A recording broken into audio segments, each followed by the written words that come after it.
Hello everyone. So it is July. Does not feel like it's July, but it's July.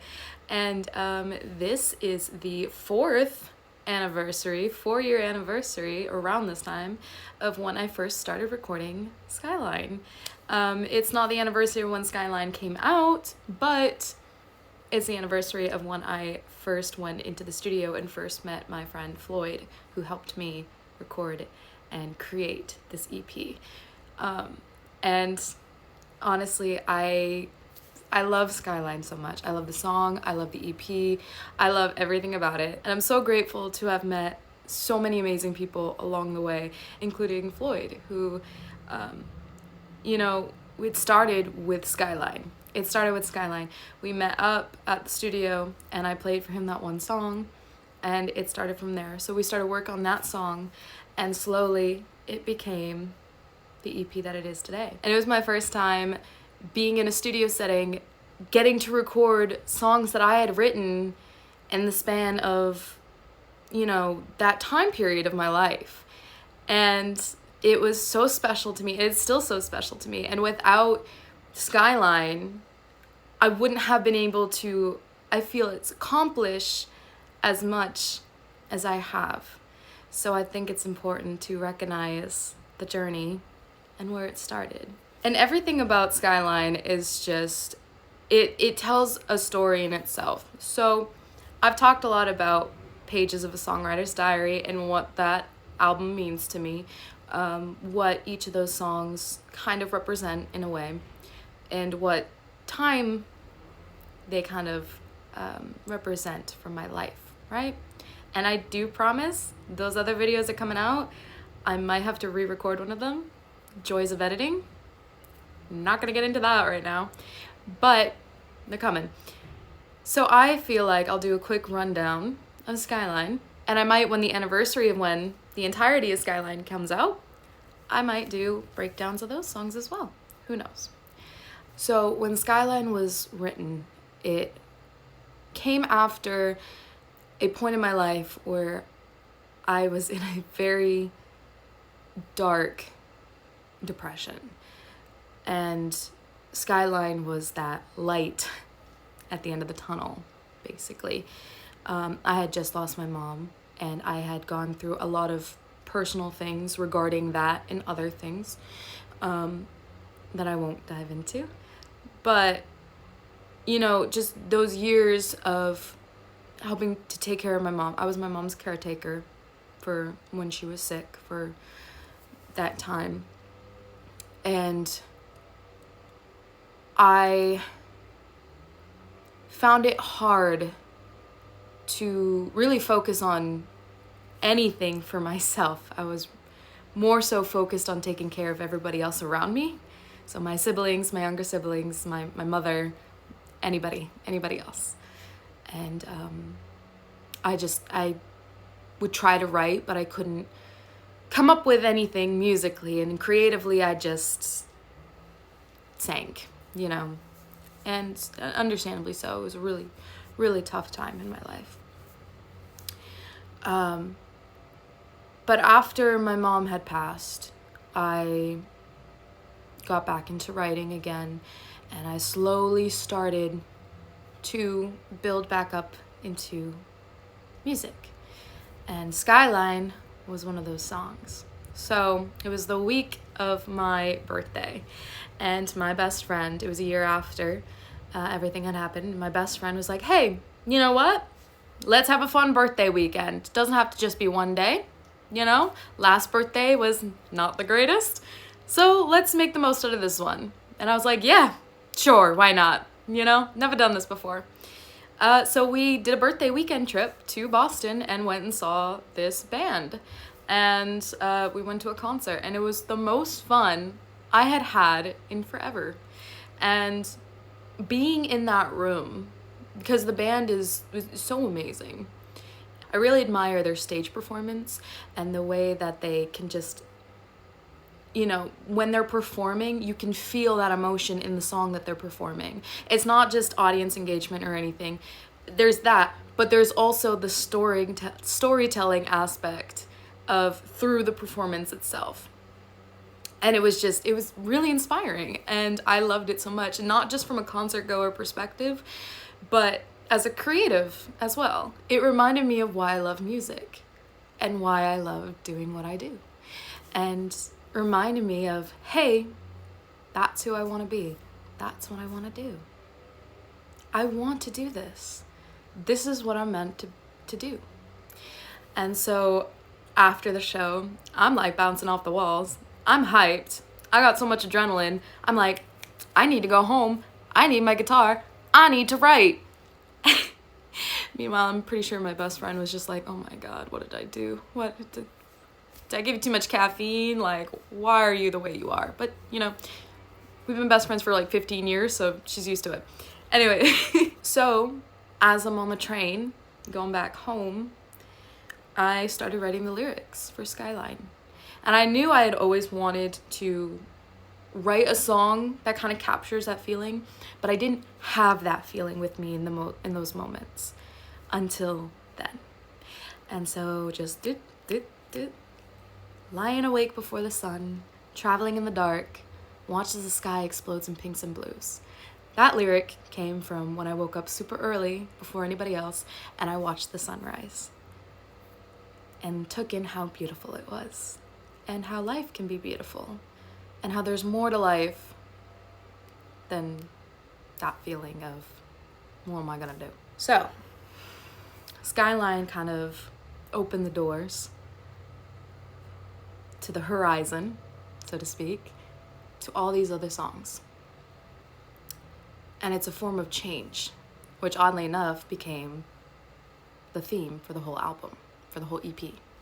So, of course, I had to immediately work on this song. And I did. And it took about less than an hour, I think, to write Skyline. It did go through some changes. But for the most part, the core stayed there. And that was the important part, was the core of the song. So from there, I kind of kept it to myself a little bit, because at the time, the only person that I had ever shared any new songs with, other than my best friend, that were in the works, or that I wasn't really sure of, or that were really intimate or very vulnerable, was my mom. Obviously, I couldn't share those songs with her, so that was kind of hard. But the first time that I ever got to play Skyline publicly for anybody was when I went to Nashville, Tennessee. It was at the beginning of 2020, January 2020. I went down to Nashville and I was auditioning for The Voice. And while I was there, I made a little vacation out of it, because I had never been to Nashville before. That was my very first time in Nashville. I was gonna make the most out of it. So I went to the Ryman. I went to the Grand Ole Opry. I went to the Johnny Cash Museum, Patsy Cline Museum, you know, people I grew up listening to. I went to the studio where Elvis Presley is recorded and everything. I took in what I could. And one thing that I made sure to do before I left was to go to the Bluebird Cafe. Obviously, growing up listening to a lot of country music, you hear a lot about the legendary Bluebird Cafe. And it's really tempting to want to play there as a musician. So I called, and I called, and I called, and I called, and I got one of the last spots for their writers' nights. And I was so ecstatic. I couldn't believe it. And so when I went there, I ended up playing Skyline for the very first time in front of anybody. And I was very nervous, and there were a lot of people there that were really good, really good. And I was nervous because I was also by myself. So put yourself in a place you don't know anybody. It's your first time there. You're playing a song you've never played for anybody before, and you're like, ooh, wow, this is it, isn't it? This is it. So I played it, and I'm so glad I was able to have somebody record it for me, because it is one of my most treasured memories, and I'm so proud of myself for being able to do that. And I get to say I played at the Bluebird Cafe. The same place that Taylor Swift played, where Faith Hill has played, Maren Morris. Like, I could go on down the list. Like, when I see a performance of somebody there, I can go, I've been there. I gotten to play there. It's just something cool to say for me. And so after that, pandemic happened, and I got kind of stuck back in square one a little bit. But in that time, I decided to do more writing. Wasn't gonna let it stop me. From there, something more. I put music to my song The Show Must Go On, which was written in 2017, but I never was able to put music to it until I came back to it in March of 2020. And it's funny when songs find you again when you need them the most. And in that moment, I really needed that song in that moment. So that song came to be. Autumn Leaves came to be. Apologize also happened. Like, so much writing in those moments, revisiting old songs, breathing new life into those songs, and finding new meanings in them. Songs I had written when I was 16 suddenly made more sense to me in that moment than they did when I was a teenager. And I'm still feeling like that too to this day with Mr. Puppeteer. I wrote that when I was 19. I'm almost 27. It hits harder than it did when I wrote it at 19. And then I went down to Nantucket, and I lived on island for a little bit, and it was there that I got to meet Floyd. And from there, I showed him the song. I played it on the porch of the studio for him, and he took a chance on me, which I'm so grateful for. I was very ambitious, but also at the same time, I was just winging it. So, you know, which sometimes you have to do that. You gotta take that step. You gotta go. Even when you feel like you don't know what you're doing, take that step, because it could lead to something great. And it did. And it was just so much fun spending time in the studio and getting to record things that I had written about that are very personal to me, and getting to hear how it came to be along the way, the different variations of it, the different mixes that we did for it. Let's add a little bit of this, let's take away a little bit of that. And it was just him and I too. It was just him and I. And it was the first time, I remember when we first tracked Skyline, he was playing drums in the other room, I was playing guitar and doing vocals, and we recorded them at the same time. And it was so cool, but I had never done that before. So I was like, oh, I gotta make sure I'm good. Gotta make sure I stay in time, because it was also a time where Skyline didn't have any drums or anything to it. So this was the first time I was playing along to drums. But it came out so cool. And Floyd, if you're watching this, super grateful. Thank you. I appreciate you so much for this EP. And I just getting to play it live and have people dance along to it, clap along, sing along once they learn the lyrics. It makes me so happy, and I get so emotional. And to have when I play it at the farmers market and have the little kids just like dancing along, or I see somebody walk by and they start bopping along, it makes me so happy. It really does. And to hear people say how much they love my music, whether it is Skyline or it's Doing Well or it's People Pleaser. I have a little kid who absolutely loves People Pleaser, and he listens to it in the car all the time. That is adorable. I love that. Please keep telling me those stories. Please do, because they make me so happy. And that's what I've always wanted to do. I've always wanted to inspire people. I've always wanted to make people happy and share my stories with them and inspire them through my music. I love that. And I had somebody else tell me that their little girl listens to my music and I'm her first artist that she's listened to and her favorite one. I'm gonna start crying thinking about it, because that's what Taylor Swift was for me. That's what Stevie Nicks is for me. Like, those artists, they were that for me. and so many others too that I could go on about. But, and to be that is so special, and I appreciate it so much. And it's something I like to reflect on when I'm not feeling great. So please keep telling me those stories. Please keep sharing that, because it means the world to me. And I might say it a million times, but truly do know I mean it every time I say it.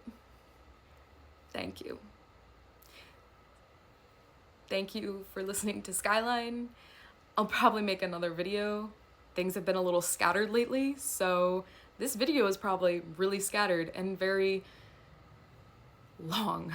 So thank you for listening to Skyline, whether it's just the song or in its entirety or all of my music that I've released so far.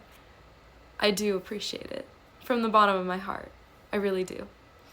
And it's so cool when I get to see that people in Australia and the UK, that they're listening to, like, The Show Must Go On. That's been on a playlist that's been like skyrocketing in Australia. That's wicked cool. Like, I don't know who that person is, but I love your playlist name, first of all. I love it so much, and I'm very grateful that you have that song on there. It's wicked cool. Same thing with, like, People Pleaser and Doing Well. Like, they've been put on playlists. They've gotten numbers not just in Australia, but in the UK and in Germany and all these other places that I would have never imagined it doing so well over there. No pun intended. So that's just wicked cool to me. That's wicked cool. And I love that. I love it so much. So this is my appreciation. I started off with Skyline, and now it's just me geeking out over how cool this all is. So forgive me for that. But again, thank you for listening, and I hope to speak to you guys soon. Things have been scattered, but they'll hopefully get better. So they have to, right? Right. See you soon.